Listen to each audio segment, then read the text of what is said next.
Nanganganib na matanggalan ng lisensya si Justice Secretary Boying Rimulya at 3 iba pa matapos silang sampahan ng disbarment complaint ni acting Davao City Mayor Baste Duterte sa Korte Suprema.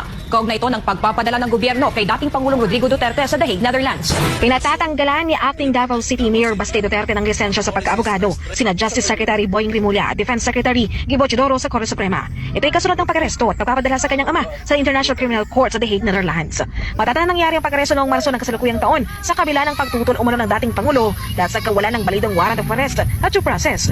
Damay din sa disbarment complaints sina DOJ Undersecretary Nicolas Felix T. at Prosecutor General Anthony Fadulion. Ayon sa abogado, nilabag umano ng mga respondent ang Code of Professional Responsibility and Accountability.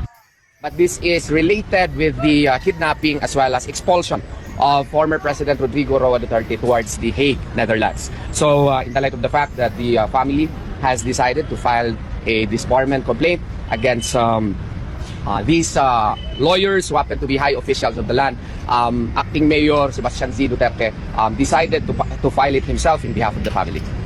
Samantala, may pending application si Rimulya sa Judicial and Bar Council para sa ombudsman bid. Hindi maiwasan ng ilan na questionin ang timing ng reklamo. Pero kita ng abogado ni Baste, karapatan nila magsampa ng kaso anumang oras. The option to file it as to when depends on the complainant. As you can see under Article 90 of the Revised Penal Code, prescription of crimes up to 20 years for grave offenses. So within the 20-year period, it's up for the complainant as to when to file it, because complainants may have different reactions, the psychological aspect, physical aspect, financial reasons likewise may come into play as to why they would delay the filing. But since they have already filed, then they have exercised that option. Sa panig ni Rimulya, hindi na raw niya ikinagulat ang paghahan ng disbarment ni Baste, pero para sa kanya, forum shopping ito dahil meron ng naunang reklamo na inihain ng kampo ni Duterte. Expected yun, kaya nga, he filed in the Supreme Court already before. Forum shopping na to, it's forum shopping. Pero hilit naman ni Atty. Torion.